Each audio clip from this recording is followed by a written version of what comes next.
Hello and welcome to a special bonus episode of the There It Is podcast, the comedy podcast where we hope we find your inspiration, or a podcast where we talk to interesting people. Welcome first-time guests to the podcast. This will be a fun little taste for you. It's an extra chat I had with this Tuesday's guest, Michael Stevens.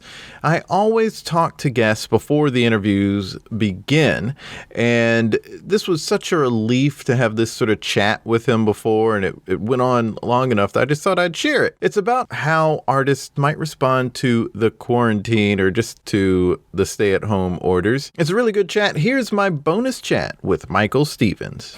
It's good to see you again. Yeah, good to see you too, man. How are you holding up? Holding up all right, just like in all the time. And I was sort of used to being in all the time, but like I went out a little bit. Yeah. I definitely went out more than I've been going out. That hasn't been fun. And then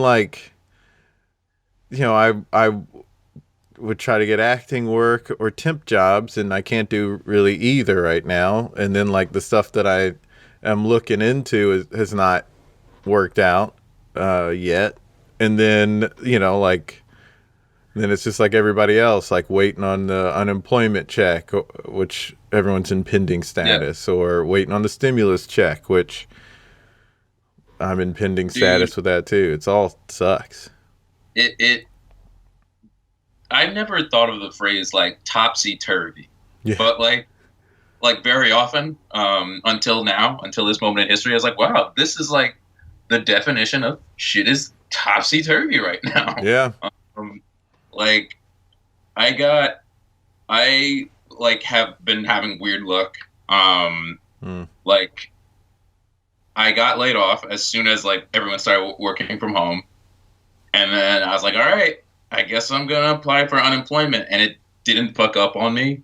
Mm-hmm. And then yesterday, my job, they called me back and they're like, look, we're a shit show right now. Everything's a shit show. The job is not going to be fun anymore. But do you want your job? Because we actually are overwhelmed with work. Oh, wow. All right.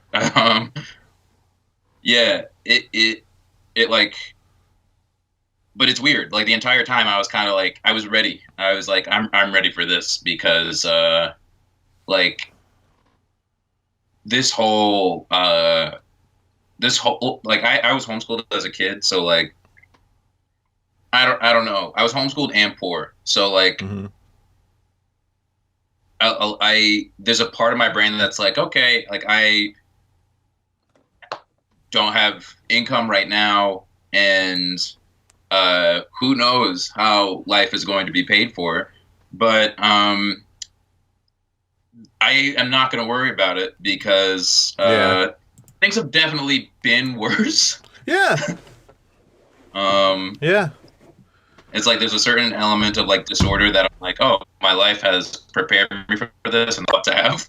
But I hear what you mean. Yeah. I mean, that's the thing. It's usually when people are hey, how you doing? People are well, you know what? I can't complain. Even though, and they mean there are things that I wish were going better, but you know what? I have my health and I've got this and that. People have it a lot worse. I can't complain. And now we're in a situation where literally just 99% of the world population can complain. Yeah. But yet so many people who still have it worse than me. You know what I mean? Oh, God. It's crazy. It's insane. Crazy. I wanted to post something about I'm general. I was oh, I'm sad, but that's everybody is sad. Yeah. I know that everyone is sad. What is the point of even making that kind of declaration? Right. It's so weird. It's people were getting mad at Ellen because she said that being stuck at home is like being in a prison, and people are you're a multimillionaire and you have a great home. And it's okay, fair point, but she's also stuck in her house 24/7. She's still going through a global pandemic. It's this amazing thing of recognizing everyone's humanity and being yeah, this sucks. But at the same time, being so aware of their bullshit and your own bullshit. Like, we never have those things, those cogs working all at the same time, but they're all working at the same time. And I think it's like, sometimes it's overwhelming, and other times it's like very humbling to be like, oh, damn. Like, it'll be great when this is done, mm-hmm. because there is very basic shit that I feel like we have not really had the time or space to appreciate, that we are now, like, the sun shining on your, like, on your skin, being outside, being around other people. Absolutely, like, those are things like I was thinking, we do comedy, mm-hmm. and like every week we get to be in a room full of people who are like laughing. Yeah. That's amazing. I never thought of it as like, that's a miracle. Every week I got to do that shit. Yeah, I know. I think there are a lot of silver linings like that, and things that we were just taking for granted before, that like you were saying, like that's a good example of one of those things we were taking for granted.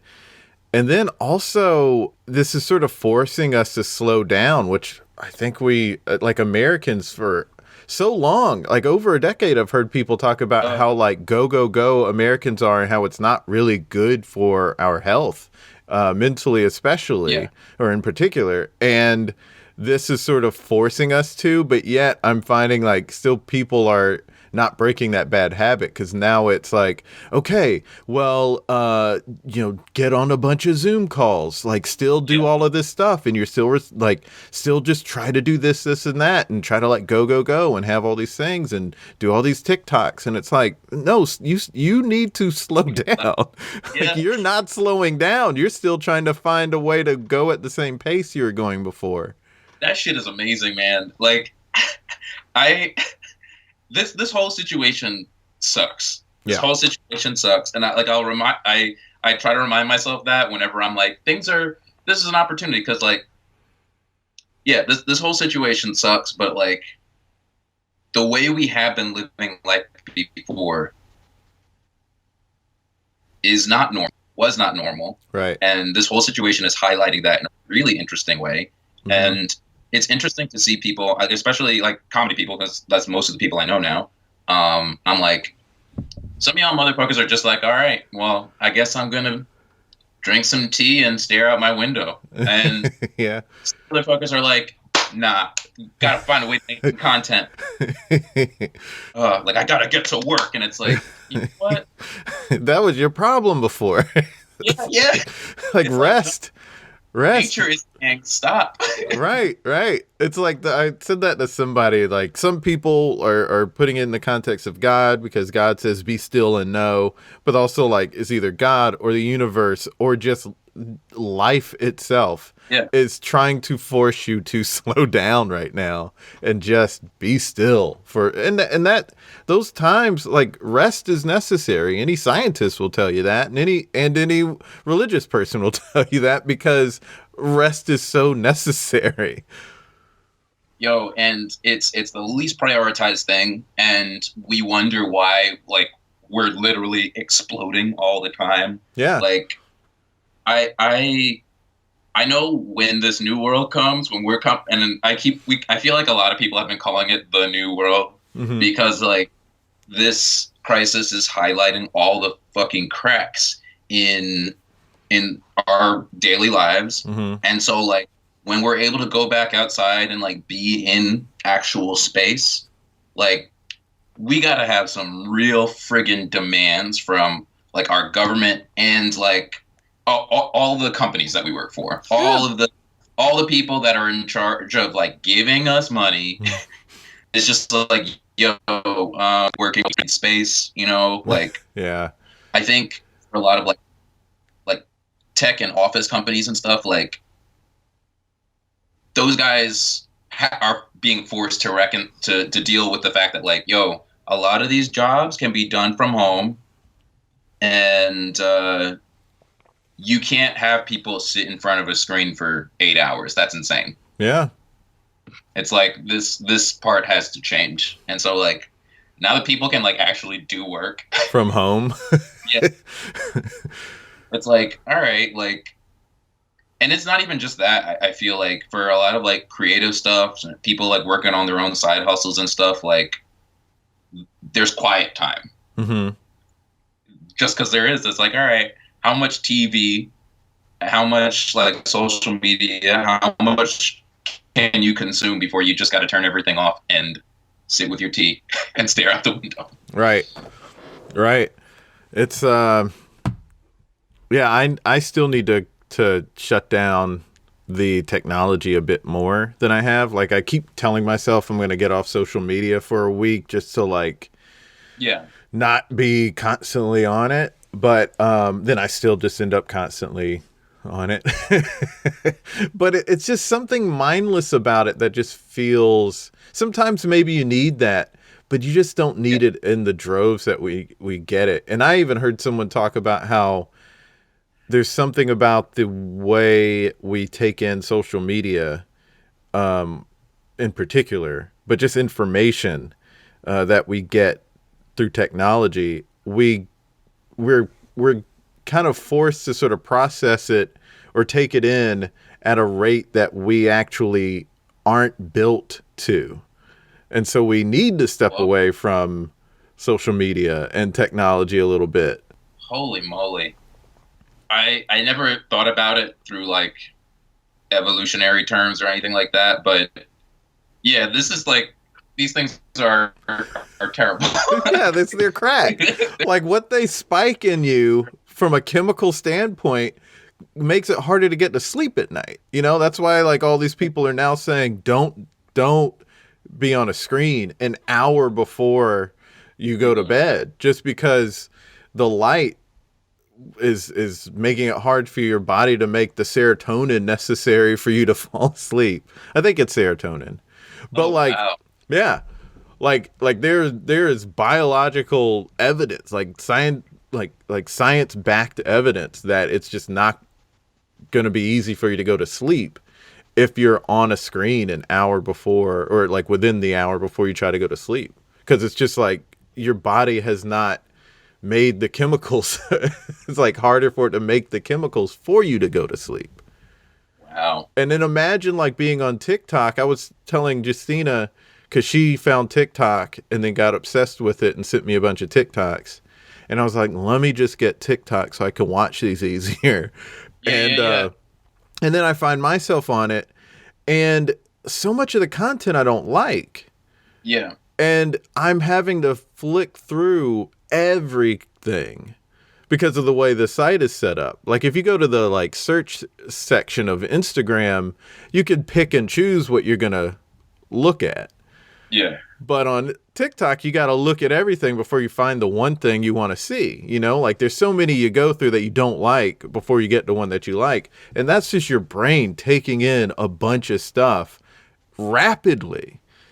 And you don't even like most of it. Like, what a waste of time. And how bad must that be on you mentally? Every day I think about, one of these days, like when I get everything together, I am going to downgrade. I'm going to downgrade my phone so hard. Like with like a nice little flip phone where it's like really annoying to text. I have the firm belief that like once we got to like a point in technology in 2002, we reached the pinnacle. Like technology is as good as it needs to be if human beings are going to hold on to their humanity. Like once the iPhone came out, I was like, oh man, you're screwed. Yeah. Like all these apps, you know, it's just, some of it, there's something so great about so many of them. And then there's stuff that can be so bad about them also. But yeah, it was a good talk. I appreciated that conversation. Anytime.